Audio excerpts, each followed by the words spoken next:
The cold of the night was setting in as Grasshopper was finishing playing his last song before winter hibernation. Right before he began his descent down the stairs into his home, however, he saw a faint beam of light come through the tree line, and he stood still. Grasshopper was curious what could be happening, since all of the creatures of the forest were supposed to be settling inside for the coming winter. He went to the edge of the forest where the field begins, and following the beam of light to its source, there was a small get-together of country folk. Some were drinking beer, some were drinking Jack. All of them were listening to a banjo strum. The grasshopper had never heard this instrument before, and he followed the sound to a small tent on the outskirts of the gathering.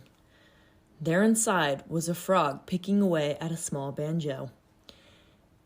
"How you like it?" Grasshopper said, "Very much!" Frog then began to introduce himself and explain how he got to playing the banjo and why these folks were out here. They were all in the country and folk music circuit around these parts and had all just played at a small festival in the town nearby. This was their version of an after-party. Frog said they do this every weekend. "It's a good life," said Frog. Grasshopper then showed Frog how good he was at singing and playing his legs, and Frog hollered, "Join us, brother!" And that is just what Grasshopper did. He and Frog became a country-chirping, banjo-picking duo, playing for crowds around the country, and Grasshopper never hibernated for winter again.